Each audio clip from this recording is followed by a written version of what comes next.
Magandang araw mga kagulay, welcome back sa akin channel. Greggy Farmer nga po pala ulit ito. Bali ngayong araw na to ay nag-harvest tayo. Pero kung makikita nyo ang hangin mga kagulay, naglalakas ang hangin. Yan, kung naririnig nyo lang. Yung ulan di naman ganong kalakasan, parang malakas lang siya mga kagulay.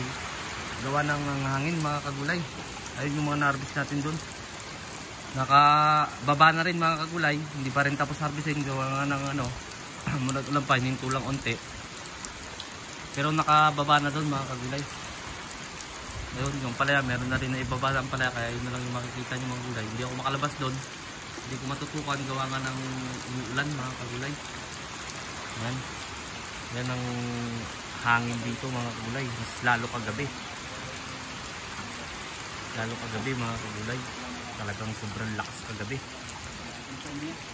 Kaya nga nagawa ako ng reels doon sa Facebook ko. Big Bueno mga kagulay, kung gusto nyo rin design nyo sa Facebook, follow nyo na rin mga kagulay. Mga subscribers natin dito sa YouTube mga kagulay, follow nyo na rin yung ko doon.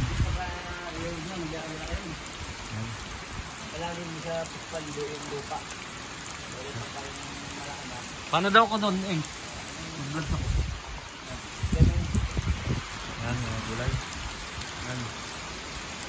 Parang daig pa ang bagyo mga kagulay. Yan, kung naririnig ko lang.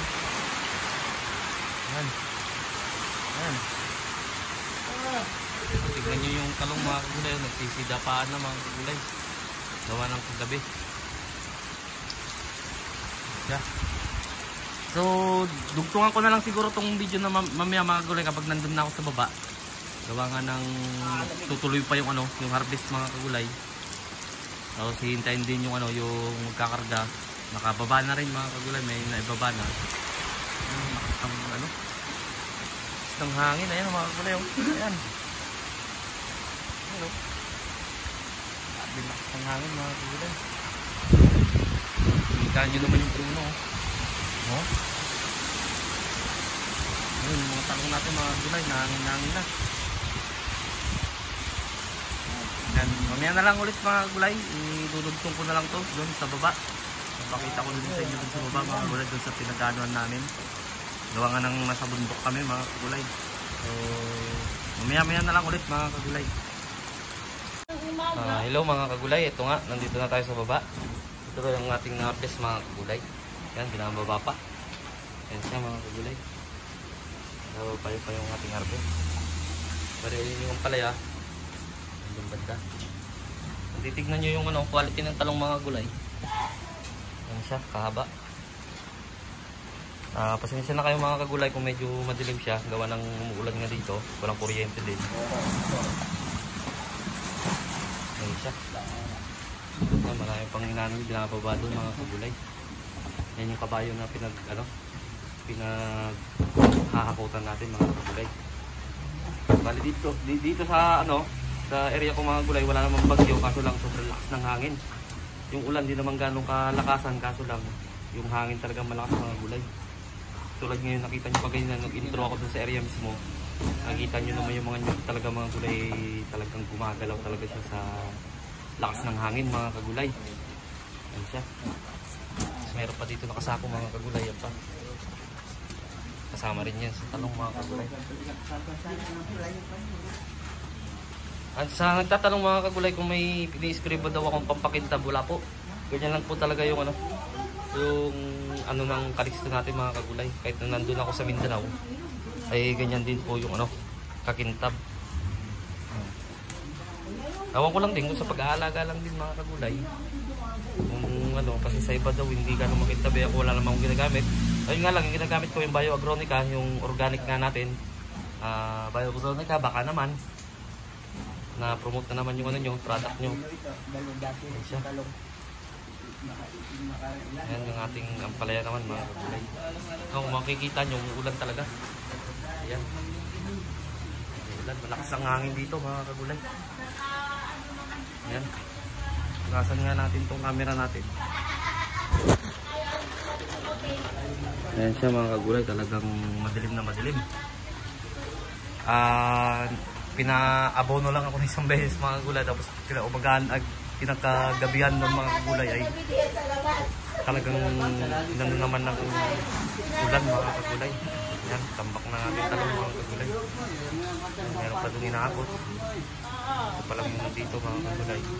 Bali ito mga kagulay, class A na lahat yan kasi napilian na lahat yan dun sa sa area dun sa taas, sa bundok na mga kagulay. Kaya pa na class A na lahat yan mga kagulay. Wala kayong makikita class B dyan mga kagulay. Panay class A na lahat to. Yan siya mga kagulay. Bali, ang variety na ito, ulitin ko, Calixto F1. Ito naman, Galaxy Max F1, mga gulay na Swiss seed, mga kagulay. Pinatarim natin. Sa kasamang palad nga mga gulay, hinangin tayo ng hinangin. Halos matumba na yung talong natin dun sa area mismo. Sana may, okay lang sana naman yung ulan kasi hindi naman nababaan doon ng yung hangin, malalakas mga kagulay. Gawa nga ng hangin na amihan. Yun ang kalaban dito naman. Kung doon naman sa Mindanao, ang kalaban ko laging umulan, dito naman yung hangin mga kagulay.